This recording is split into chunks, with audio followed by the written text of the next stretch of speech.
Hi everyone. This week I wanted to share some further thoughts on the origins of suffering at the collective level.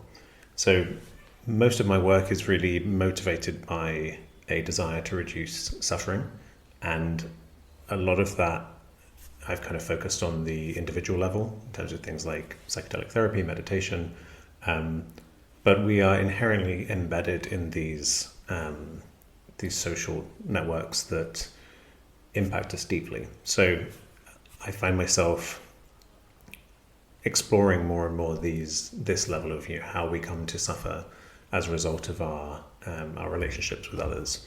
So I've spoken previously in a solo episode recently on the idea of order and disorder and our society's heavy bias in the direction of order, to the point where there's a suppression of the reality and inevitability of disorder, of death, of decay, and instead of a wise balance of those two things, as you might find in a philosophical system like Taoism, where you have kind of yin and yang, instead there's this heavy shift onto the order side, and an unhealthy repression of the fact of disorder. So we find ourselves wanting to become these kind of interplanetary species that can colonize other planets and live in some infinite way through the universe, or even people who want to try and medically cure death. All of these things seem to me to come from a kind of neurotic place of our natural fear of death as these self-sustaining organisms. But wisdom is necessary to know when you're getting into a neurotic, unhealthy dynamic. And actually, I think this goes along with the reductionist way of thinking, where you simplify things and you try and get it under control and understand it as being a certain way instead of understanding all its complexity. And in that way of thinking, wisdom doesn't really play a role, because to me, wisdom is often counterintuitive. Something is wise if it's not immediately apparent why you would do it, but it has positive consequences in the long run. So our culture doesn't seem to like wisdom because it likes to keep things to understand things through this reductionist, controllable mode. And if someone says to you, it would be wise to face your own mortality, there's an immediate reaction, well, I don't want to feel my own mortality. And in this simple reductionist way of thinking, you say, well, that's bad, I'm not going to do it. But the system's more kind of interconnected, holistic, zoomed out picture, it is wise to face your own mortality. And then you can live in a more healthy way in the present. So the abolition of wisdom in the mainstream culture seems to me to be tied up with this shift towards an obsession with order, a suppression of disorder. And that leads to, whenever you have this kind of repression dynamics, you get what you might call a shadow, certain truths, certain facts that we don't want to face. And so I think there's a huge collective shadow that we face culturally, and each generation we're born into these cultures that reinforce certain norms and reinforce in the minds of individuals what things they should be focusing on, what things are taboo. And there's a lot that's taboo when it comes to fears around around disorder. And we see this in the making of the modern world, mainly in Europe. A few hundred years ago, cultures like Britain, where there was obsession with kind of hygiene and a revulsion with fungi and things that are to do with decay and disorder, this all makes sense when you see this deeper kind of neurotic pathological concern with controlling the world, and of course then industrialization. And this might be okay if it was only the individuals who were obsessed with the order who were bringing the suffering on themselves. But even then, people aren't intentionally doing this. They're lost in unconscious fear dynamics that are just there because of our nature as living systems. But then we see this kind of pathological, toxic effect where cultures that become like this become these toxic spill sites that contaminate and destroy other cultures. So this seems to happen because we are so deeply embedded. We're inherently kind of empathic. We're connected to each other emotionally. We If I were to modulate my facial expression now or say certain words, I could easily produce an emotional reaction within you, an embodied physical change in your organism. Now, that's deep connectivity. That's very kind of boundary crossing. We're all really coupled to each other in a very profound physiological way. Now, when we are living in a healthy way and we're in touch with every aspect of our mind, we don't have these huge shadows that are ruling us from the darkness, then we have enough breathing room, and like kind of literally in an embodied way, we have enough capacity to deal with each other's issues. So if someone makes a request for care, you don't say, I'm already at my limit, I can't, screw you, I need to look after myself. Instead, you have that breathing room to care for others, and then you have a reciprocal, supportive net of care, and a situation where you are balanced with others, you're balanced with your environment. This, to me, is the healthy state that organisms seem to live in general, but that modern human global culture has shifted away from. Now, that's what happens on the personal level. You can get these, if someone's governed by fear and they have this shadow material, they can develop kind of ego disorders of excessive self-concern. We do have this self-concern built into us as living systems, but we also live through symbiosis, through mutual aid with other organisms. So it's not that it's a piece of propaganda to say that that evolution says we're purely selfish. That's not how evolution works. Plants and fungi and all these ecosystems are not atomized, separate individuals that are only seeking to survive only for themselves. But where it's possible to exist in ecologies and mutual support, living systems do that.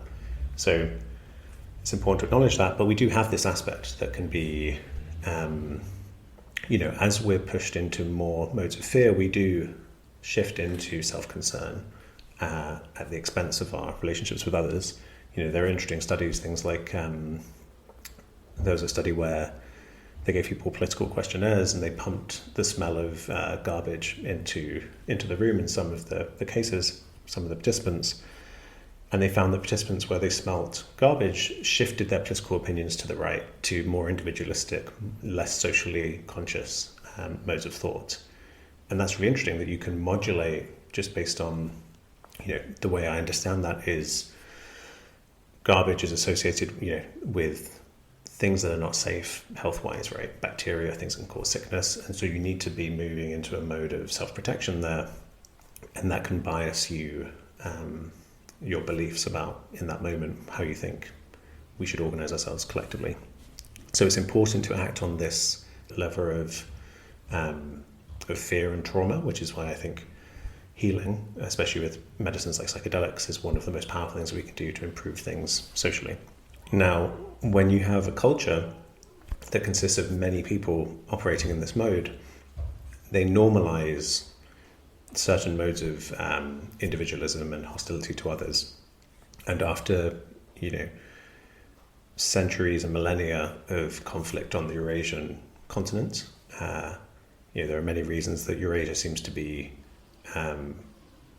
had certain exceptional circumstances. One is that geographically it's very it runs east to west, and so people who live in a certain latitude can move a lot into different areas. Somewhere like South America, it's far more vertical, and so people can't really move into those cultures, can't move into those climates as easily. That's one reason that cultures clashed more, it seems. In addition to that, you have kind of agriculture in the Fertile Crescent and people developing private property, and all of these things seem to push certain geographical areas into these modes of more trauma, more competition, more individualism over a time course of millennia.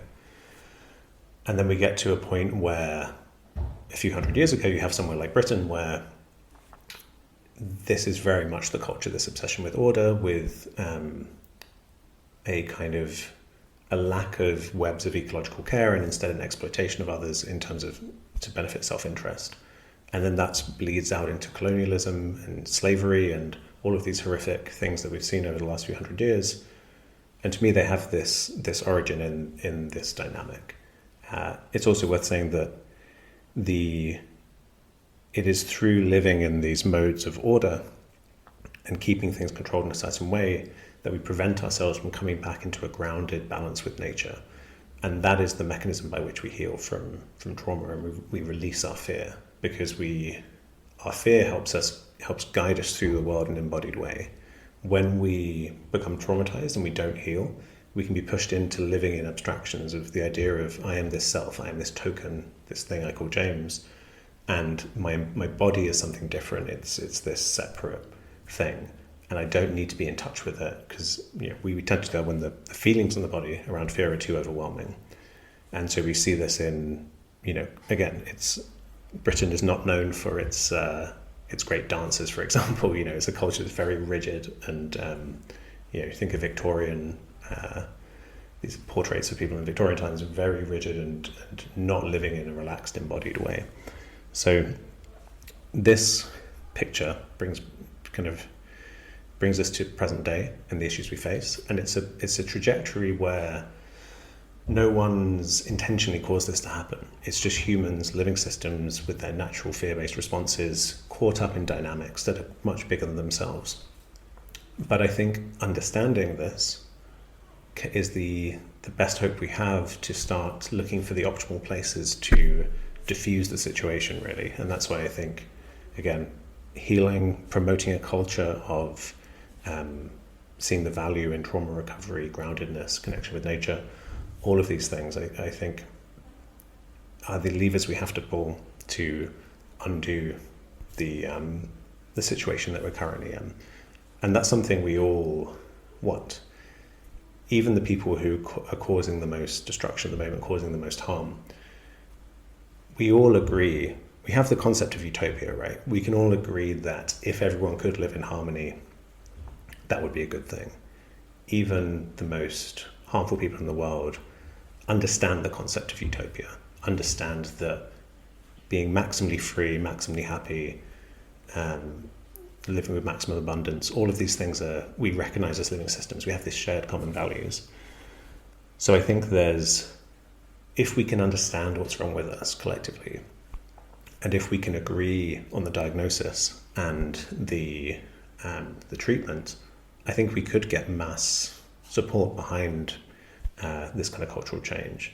And I think it's already what is happening in these niche areas at the moment in terms of psychedelic therapy and related areas and trauma recovery. But I feel that as psychedelics hit the mainstream, we're going to see an equally large cultural change as we saw in the 60s, perhaps even bigger, where if we have the right containers for these medicines so that we don't get overwhelmed by disorder, because they do take us away from the kind of rigid, ordered way of being, I think we'll be well poised to rapidly diffuse this kind of ticking time bomb of our kind of cultural toxicity that we currently have. And there are people who think that when it comes to ecological destruction and climate change, we've already overshot a kind of silent threshold where feedback effects like a small increase in temperature leading to more melting of the ice caps, which would then reflect less sun, which leads to more warming. These kinds of complex feedback loops are going to be initiated, and we are inevitably on course for some level of climate destruction. But the way that I see this is, well, first, if you're going to crash into a wall, there's no harm in putting on the brakes. Humans will survive in some form, no matter how bad everything gets. And so I think there's no, hopelessness is pointless, really, in terms of, even if things look pretty bad, this is always going to be the wise thing to do. Creating webs of care where we can support each other and be aware of these dynamics and heal from them is always appropriate. When things are good, when things are really bad, it's especially appropriate. As we see waves of migration, I'm sure we'll see further polarization in terms of anti-immigration politics and hate and all of these things people take refuge in when they don't understand where their fear is coming from. and how to release it. So it's always appropriate, in my opinion, to fight for this in culture, and that's what I plan to do. But this is the picture that I've been trying to kind of express recently. And there's an extra piece, this is it's a very complex thing, but it hangs together. So I feel like it's a bit like a diamond where you can approach it from different faces, but it all hangs together as a whole. And there's one particular way of approaching this I wanted to focus on, which is the kind of the social nature of the toxic psychological dynamics that emerge in this picture.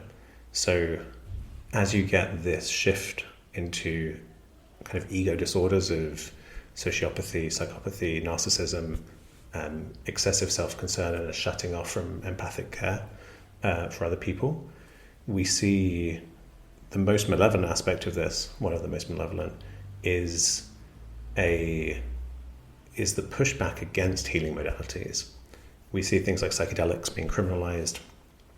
We see in the mainstream scientific community for the last several decades a demonization of things like psychedelics, meditation, just a kind of a mocking of certain modalities that are really empowering to people.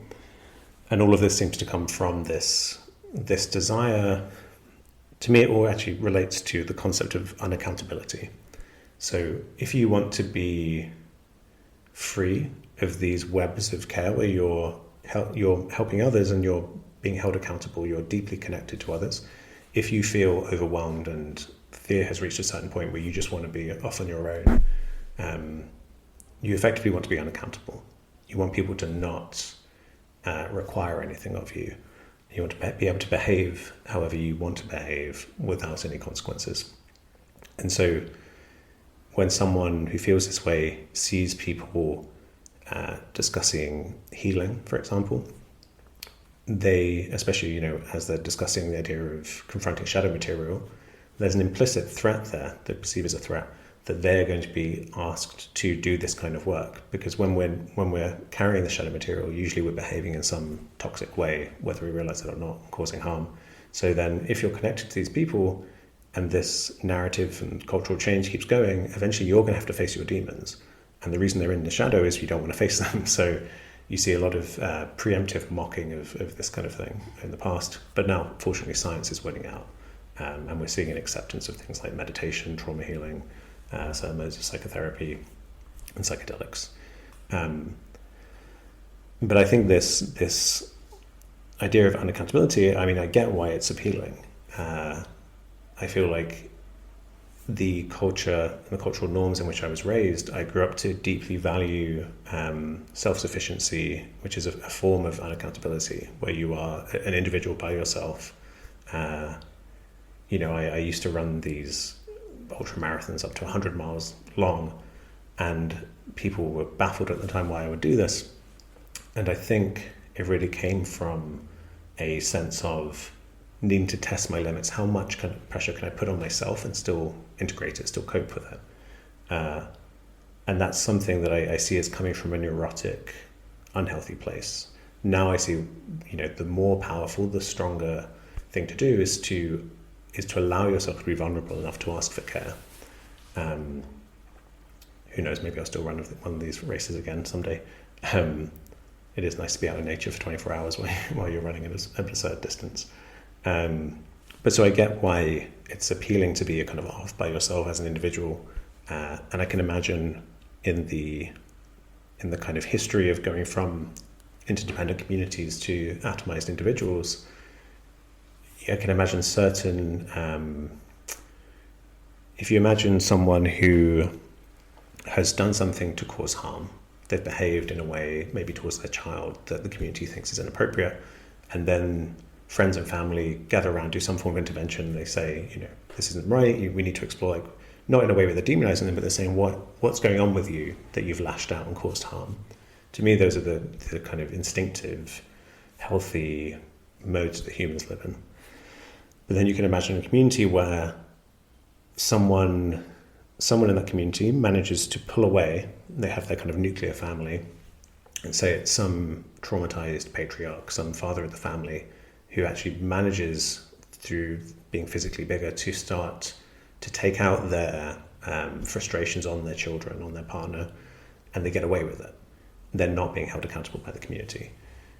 Other people who have this, I mean, we all have this this part of ourselves that wants to be unaccountable, I think, that wants to be purely self-interested, but it's balanced by empathy and all these other aspects of ourselves. But that part in us, I can imagine other people seeing that and thinking this is a cultural move that they would like, because if someone's psychologically immature and developmentally arrested through trauma, then they may not see the wisdom, or they may not have the bravery, or the trauma may be too big for them to actually go through the healing process. And so instead they choose this option of living in discord, but where everything's under control. And so I think in this picture you can tie a huge amount of different social issues. In this case you have patriarchy and exploitation, child abuse, exploitation of women, all fits within this picture.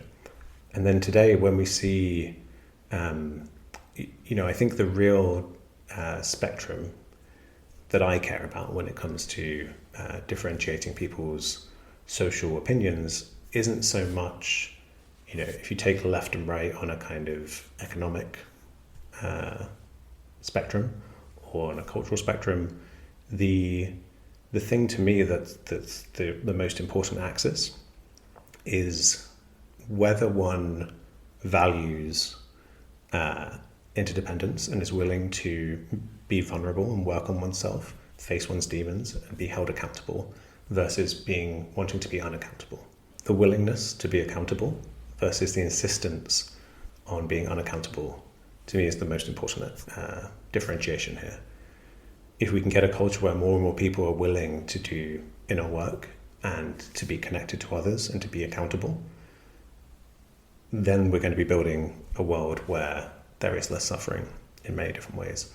But the people who are caught in their trauma, caught in their fear and their individualism and their kind of ego disorder, and the people who are obsessed with their own unaccountability and who rally together to insist that we create norms of unaccountability, to me that is the toxic dynamic. And it's not the individuals who are at fault, but there is a psychological process that spreads through the culture that they are embodying, and they are the people who are blocking change. A good example of this would be something like cancel culture, where generally there's a movement towards holding people accountable and not having these dynamics of hiding and suppressing harm that are caused by people in power. And then we see this huge backlash from people who want to keep unaccountability as a social norm, and all of the demonization that goes along with a movement of holding people accountable. And that's not to say that, with any social movement there'll be toxic elements, but generally, if someone complains about cancel culture, I feel like they are identifying themselves as someone who is broadly concerned with the maintenance of unaccountability. And we see a huge range of public intellectuals who claim to be across the political spectrum, who spend the majority of their time complaining about the evils of these kinds of movements. And so whether or not they identify as left or right, these are the people who are embodying this most problematic element, I would say, in our culture. And it is that differentiation that I think is most important. People who are willing to be held accountable versus those who collectively band together to enforce and normalize unaccountability. And I see the appeal of unaccountability, but I think this brings us back to wisdom, where while it might benefit me personally to just behave however I want and not have to think about others, it only benefits me in a very narrow sense. It would benefit me much more in a more holistic sense to be held accountable by others, to hold others accountable, and exist in these supportive webs of care that can move us into a healthier way of being. This is the really relevant thing here. Are you willing to be accountable, or are you insisting on unaccountability? And I think if we can promote accountability as a cultural norm, that is the best thing we can do, not just in terms of reducing suffering, but also in terms of bringing us back into an ecological balance with our environment and mitigating the worst effects of ecological destruction that we're set to see in coming years. Thanks for listening.